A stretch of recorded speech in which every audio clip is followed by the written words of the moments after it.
กราบสบายดีและสวัสดีเด้อพ่อแม่พี่น้องพังลาวพังไทยทางต่างประเทศเบิร์สุขุสุคนมื้อนี้ก็มาพบพ่อกับน้องสายน้องทั้งน้องสากะ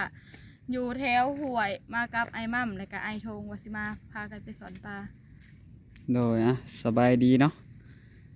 มื้อนี้ก็สิมาสอนปลาอีกรอบเนาะพี่น้องเนาะเพิ่นสอนเพิ่นถ่ายคลิปเรียบร้อยแล้วแต่ว่าลงไปหลบ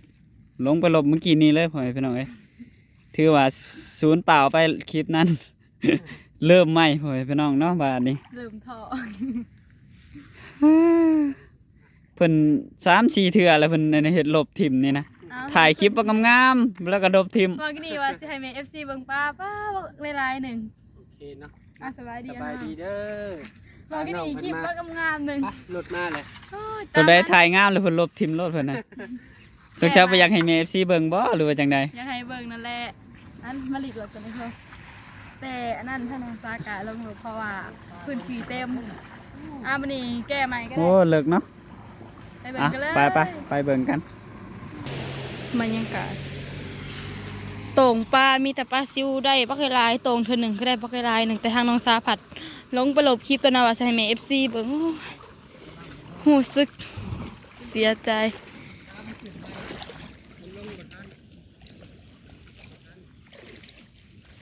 เป็นกระแสน้ำเลยน้ำอาจจะไหลบ่แห้งถออันนั้นเพราะว่าทางน้องสากาลงไปลบคลิปว่าจะให้ภาพบรรยากาศให้แม่ FC เบิ่งบ้านนะหลายน้อยไอ้หม่ำเนาะอันนะมันจะลงมาสิเบิดแหละบอลเขาสองลงมาสิเบิดมันอาจเป็นหนทางแบบนี้เลยเนาะมาตรงอย่างนี้เลย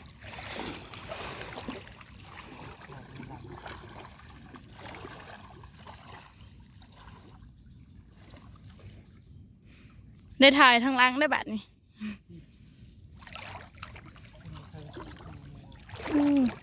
น้ำเลิกเติบถ่ายภาพบ้างงามหนึ่งได้ปลากะลาเอ้ยสะออนบางที่นี่นี่ แบบน้ำไหลแบบได้บรรยากาศเลยกัน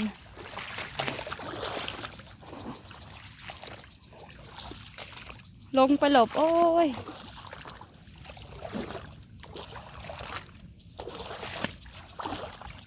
เนี่ยเราใส่โต่งเนี่ยพอเถาเราใส่โต่งสิได้ปะล่ะโต่งก็ได้ยีดอกมันล้นมื้อหน้ามาปักนี่เนาะอาจจะพามาปักเบ็ดกันตอนแรกเขาเอาโคมมาย้ำนี่หมักเบ็ดหนึ่งปลานะหมักเบ็ดตกเขาจนออกมาพี่เนาะกับ40 บาทแล้วก็เอาตัดไม้ไผ่มาเกี่ยว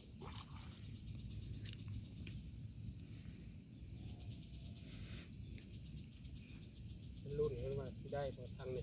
แมนเพราะว่าปลามันลงมาสิเบิดทางน่ะแบบน้ำไหลพอดีงามเลยเนาะแรงบรรยากาศงามคักเลยบรรยากาศตอน5 โมง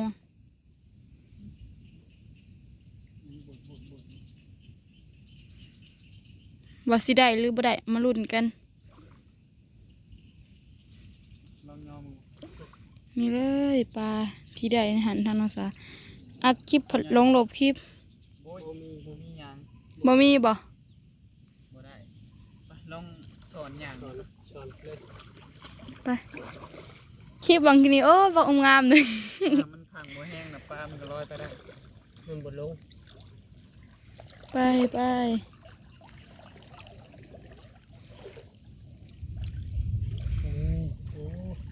ทำทุกแรงนี่มากเลย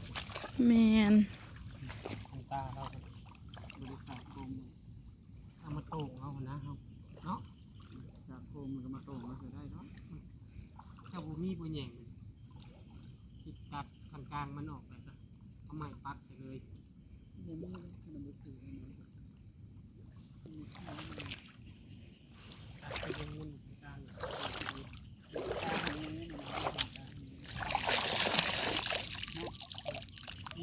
เลยสอนบัดได้ลายบัดนั่นอยู่พุ่นนะเพราะว่ามันเป็นปลาซิวแล้วก็ปลาขอปลาดุกปนกันทางเพิ่นก็สอนไปทางพุ่นแล้วบาดนี้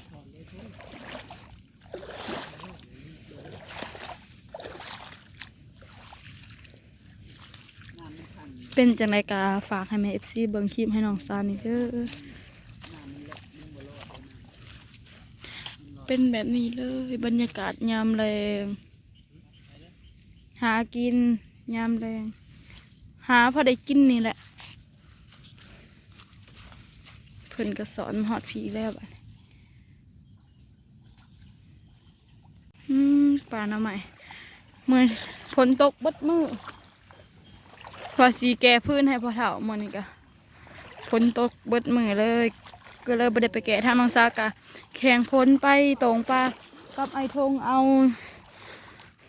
แหพ่อเฒ่าไปได้ปลาอยู่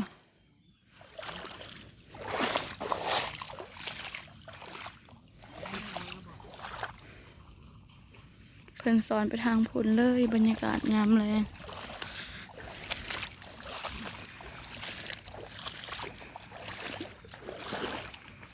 ไปสอนอยู่เทิงนามันได้อยู่แต่ทางลุ่มบ่ได้ปานใดแต่กะลองมาสอนลองเบิ่งแต่มันบ่ถึกทางน้องสาถ่ายคลิปทางเทิงผู้แต่ทางน้องสาลงไปลบคลิปเพราะว่าพื้นที่เต็ม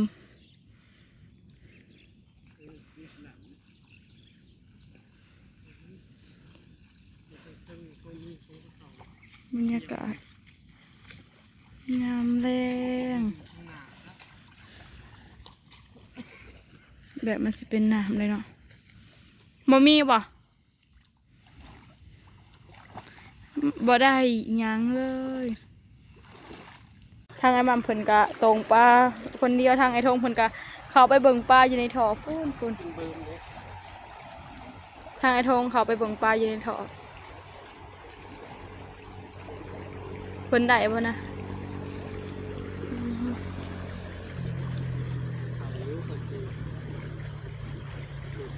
ตักใหม่นั่นเนาะ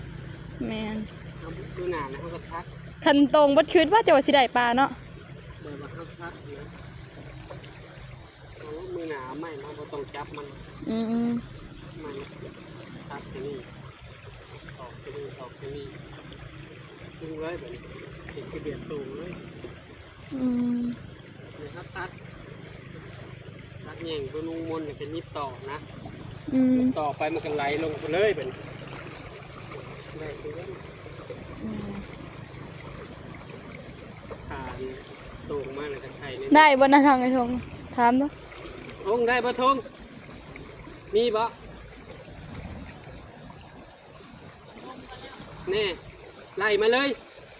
เจะลงมาผิดเจะกวนน้ำมันมาเลยนี่โอ้เข่าอยู่เด้อ เขาบ่ คันเขาตรงแบบเบิดขึ้นคือว่าเลยเนาะ แม่นแต่ว่าสิได้หลายเนาะ ที่ได้ลายบาทเดียวแบบขาวๆเลยนะ อืม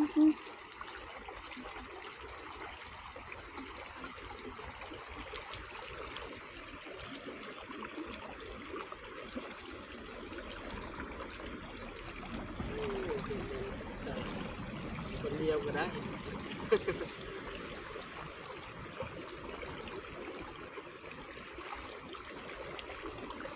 มันแห้งหลายก็บ่ได้นะ คือน้ำแห้งเนาะบ่ได้เห็นผัดบ่ได้คันคือตอนฝนตกเนาะโอ้ยน้ำผัดบางแห้งเลยจนทับปิวไปพุ่นเกี่ยวเข้าป่ากับทงน่ะเข้าป่าเลยน้ำผัดแห้งอีหลี เดินเต้นเดินก็ซิวเต้น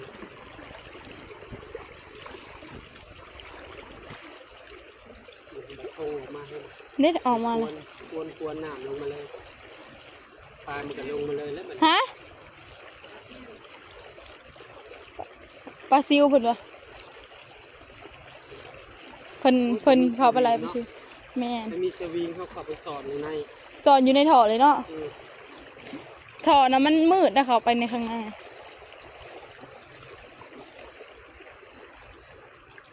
โอ้อันนี้ลายเติบนะบัดนี้ แม่น ลายเยอะ เพิ่งจริงย่อขึ้นเนาะ ตาทงออกมาหมดเลย แม่น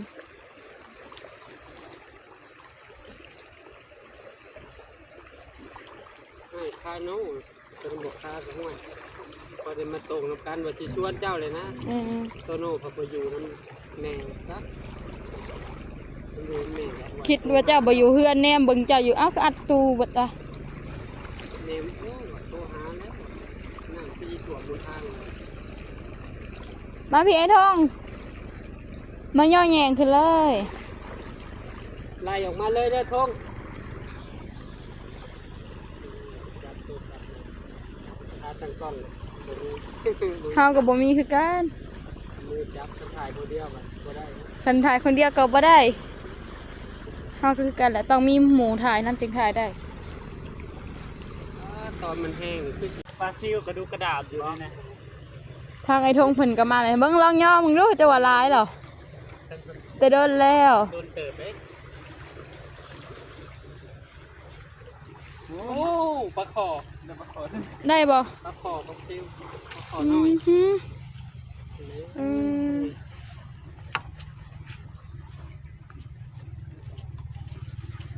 อืมฮึได้ปลาขอเนาะปลาขอกับปลาซิว ปลาซิวเริ่มลงแล้ว แม่นี่ปลาซิว ก็ได้เลยแต่บกเลย สอนไปเรื่อยๆโตไปเรื่อยๆก็ได้มุกเนาะ แม่ยังบนทันหนาวตี แม่นทับไม่ทงผู้เด้อ ทันบอยเขากับมือพวมันยังได้อยู่ได้สำนีเนาะ แม่นขันมื่นฝนตกมาสอนแล้วนี่มื้อนี้ก็บ่ได้ไปแก่พื้นฝนตกเบดมื้อ ไม่เท่าเลยไปคุณเนาะ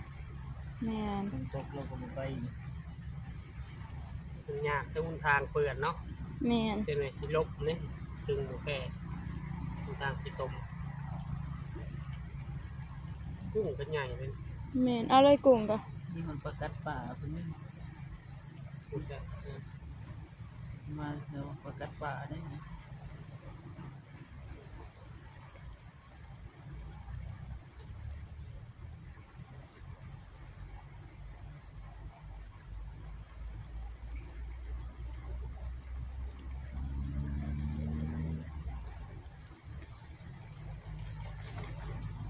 ลงทุนละลาย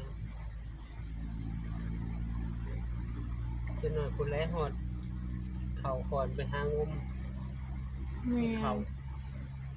จะให้หน้าแล้ว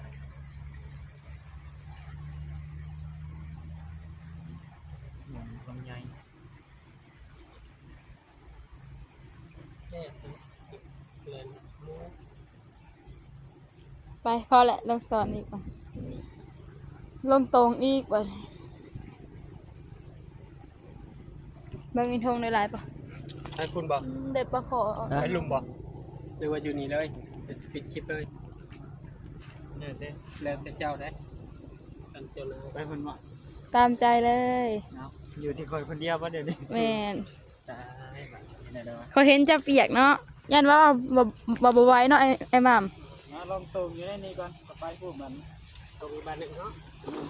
ถ้าคุณอยากได้เพิ่มการยากมันลงหลุมไหม ตรงเลย เดินพาลงหลุมไหม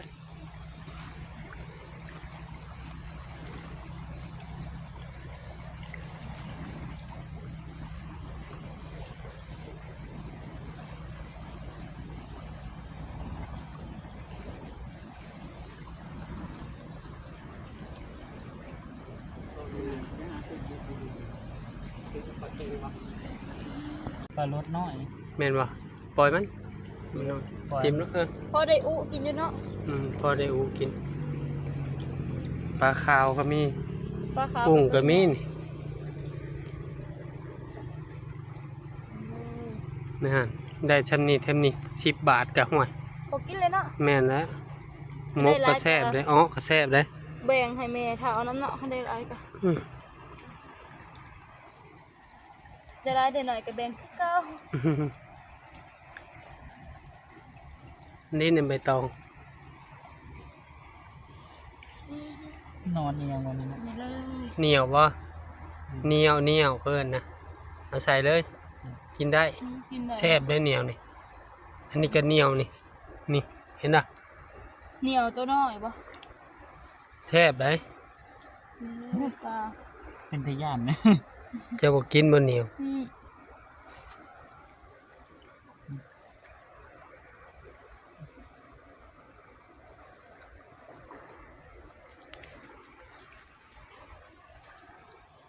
ืม ก็ได้อยู่ปลาเนาะ มึงสายก็เอาพิษเลย มาเดินมาเก็บปลาแล้วกัน มันได้อยู่นี่ตรงอีกจังน้อยให้ว่ามันคอยแล้วมันก็พวมลงน้ำได้นี่บรรยากาศก็ยังครึมฝนอยู่เนาะโอ้คักหลาย เบิ้งมาเบิ้งในของเบิ้งเบิ้งกระทงในร้านแล้ว นี่เนาะตรงอยู่ปากทอน้ำไหล ตรงอีกวันที่นี่ก็เก็บได้หลายเติบเนาะกินอีกแล้ว นี่อีกทุกคนเก่าไหม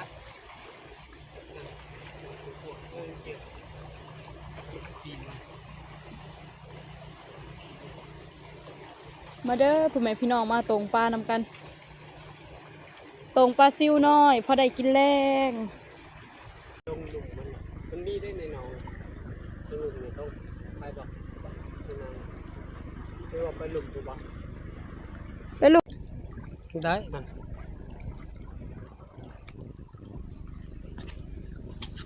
เก็บได้แล้วมันนี่กำหอดเตาถ่านแหละสบายดีไหมเท้าทางพ่อเท้าเพิ่นกันเองค่ะทางพ่อเท้าเพิ่นก็เฮ็ดห้านแบบดังไพเลยสบายดีพ่อเท้าแบ่งเอาเด้อปลานะฮักก็มาแต่โต่งปลา โดนแบ่งเฮือผู้ ได้ เจ้า สำนี้เลยแบ่งรถจ้ะนะเอาสำได้ก็ได้ดอกเจ้าแบ่งรถ ปลาได้ ปลาซิวเอาเบิ่งรถนะ ที่รูปเอาขี้ดินนั่นเพื่อจะล้างที่ได้เพื่อจะล้างจะไทยค่อยกระเปะคือกัน นะคะกระเบื้องกับจะบ้าก่อทางคือมันรูดผูก เอาแม่ปลา เอาไป มีปลาขอสองตัว มีได้หลายเนาะไปน้อยกว่านี้ แมนเดี๋ยวไม่เท้าปลาขอตกเลยนะเดี๋ยวพระดาตกใหญ่นะนี่เลยที่ป้าน้องสาวไปหากับไอ้ทงไปตอนฝนตกแห้งเลยปลาดุกเลยปลาขอ มันกินได้จะไปเนี่ยมันกินเด็กไปน้อยมันไม่กินได้โลละโล ไปง่ายเนาะ แมน เอาแต่ไปเนี่ยได้ พื้นเปียกน้องพ่อเท้าเนาะ กินเป๊ะกินเป๊ะ ถ้ามันแดดนี่ก็ได้เรื่องได้นะ คนไม่ได้มันก็สบายดอก แต่นี่ฝนตก ลูกยิ้ว แล้วพื้นเปียกเปิดไผ่ไปอยากลุก กับไพ่กับเป๊ะก็ยังเป๊ะเขานี่ไปหายางเชื่อเป็นนี่ไปหายางเป็นนั่งเป็นนี่เอา ยางผู้เจ้านี่ดิยางไม้ไผ่ได้ ยังไม่ใช่เนี่ยนะ อยู่ ย่างเอาไปเอาเฮิร์นเพราะมีคู่นั่นมาหาดีเลยเมื่อไร บรรยากาศทางพ่อเฒ่าเพิ่นก็ไปแกะไม้กับไม้ทงแต่เมื่อวานนี้แต่มื้อนี้บ่ได้ไปเพราะว่าฝนตก เจ้าเจอตี เพิ่นแกะได้3โหลดพ่อเฒ่าตัดเอาแต่ลำใหญ่ๆเลยนี่เลยทางพ่อเฒ่าตัดยังเหลืออีก3โหลดพ่อเฒ่าว่ะว่าสิแกะมื้อนี้แต่ฝนตก2 โมงผู้เพิ่นจึงเช้าเลยก็พากันไปหาอยู่หากินพอได้กินแรงนี่เลยไม่ทางพ่อเฒ่าเพิ่นเสร็จเตาใหญ่กว่าเก่าเพิ่นสิใหญ่เตาออกมาอีกเพราะว่าอันนี้มันยังน้อยเพิ่นเผาวางกินนี้ก็ได้15 สอบบัดนี้น่าจะได้หลายอยู่ตูบทางพ่อเฒ่าอันนี้รถไถเพิ่นเอาพายางปกไว้ผลทำขันทั้งลมทั้งคนนี่ทางพ่อเฒ่าเพิ่นก็นอนตูบบ่ได้ดอกเพราะว่าพ้นพระ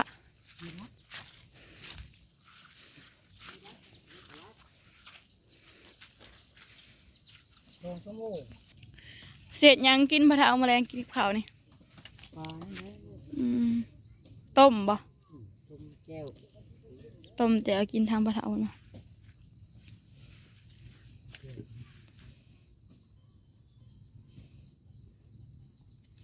เพิ่นกำลังสิสวยเขา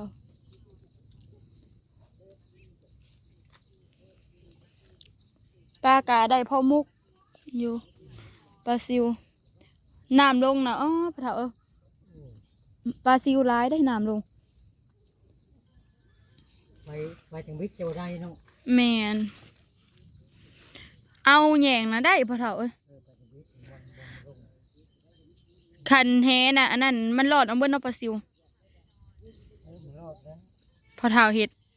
ห้านดังไพ่เพราะว่าคันพ้นตกแล้วมันสิดังไพ่บ่ติดอันนี้ก็ยังบ่ติดเลยเนาะพ่อเฒ่าเนาะ ยังบ่อยากติดแล้วนี่ก็ มันติดแล้วมันบุรุกแล้วมัน แม่น เด้ มันสุ่มบัดพื้นน่ะก็สุ่ม เพิ่นไปชมมั ดินก็สุ่มเนาะพ่อเฒ่า มันก็เยอะเลย อืม ดินเปี้ย แม่น อ่ะโอเคเนาะพ่อแม่พี่น้องตอนนี้ก็เอาปลามาหัวเทือนเลยจนค่ำเลยเอาเบาเท่เอาสบายดีเบาเท่ สบายดี มาแต่ใช้นี่นะ อาชีพที่เก็บชาแล้ว เออ เลี้ยงได้ปลาลายดีเนาะ แม่นมื้อนี้ นี่นะนี่ที่ประกอบอ่ะ ไปเอาอันนั้นไปหลัดปลามามื้อนี้นะ ดูมาจากไหนเนาะไม่ใช่เอาไม่ใช่นะ ฮะอยู่พูดเด้แถวเตาถ่านเนี่ยมันอยู่ในปากท่อกับ เป็นโต้งใช่ไหมครับ ฮะ เป็นโต้งแค่ไหนในลาย โอ้ยเห็ดโต่งอย่างผู้เดียวเขาเอาเบิดมันอยู่แคมทาง ก็ค่อยจอดผมว่า ฮะอ่า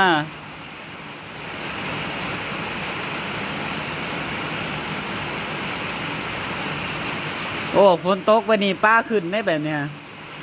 แต่ว่ามันอันนั้นแหละมันค่ำเลยมันบ่มีหมู่ไปถ้าไปคนเดียวมันก็บ่ได้หรอกมันต้องจับแหย่ง2 คนบุสิเมื่อแล้วนะบ้าเมื่อขับเมื่อมืดแต่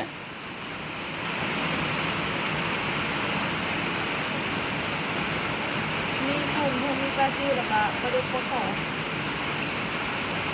แบบคลิปนะเป็นขันแบบน้องสาวกับไปถ่ายงานเลยเพราะว่าคุณโตก็เลยเห็นคลิปเป็นขันต้นแบบพอรู้เป็นขันต้นเลยขันต้นหนึ่งแบบอันนั้นได้ไม่เที่ยวเพราะว่าคนมันโตในทางน้องสาวก็เลยมาเปิดวิดีโอเอา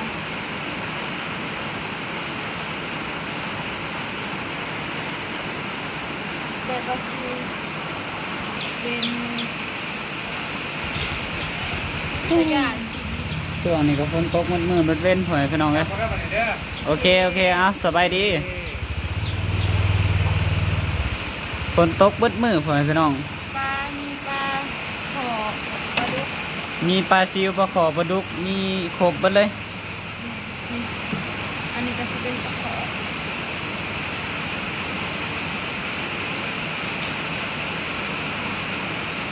โอ้โห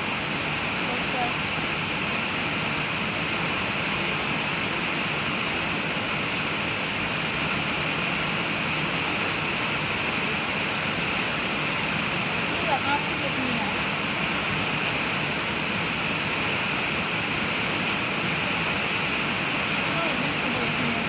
ปลาดุกเองที่กระดาษที่ปักเงิน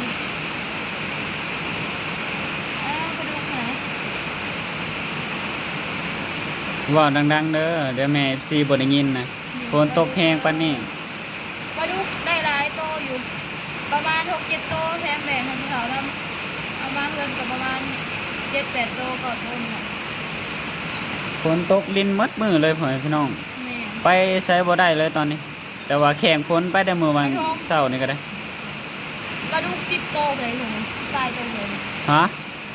ปลาดุก10 ปลายโตเลยเนี่ย ปลาดุกสิปลายโตผู้ แม่นี่ถ้านี่จะมีความ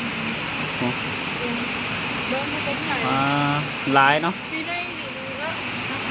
ตัวใดมันอันนั้นก็เอาไว้กินค้างไว้กินตัวมันยังบ่ตายนะ ลองซื้อตักมันที่ท้องนมใหญ่เลยนี่ใครทางผู้ทำเอาลายโตที่ผมเอามาเป็น3 โตนั่นเลย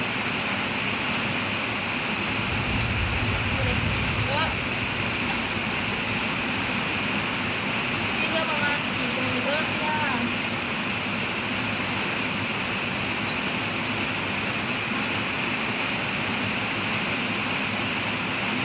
ลูกตัวใหญ่สุด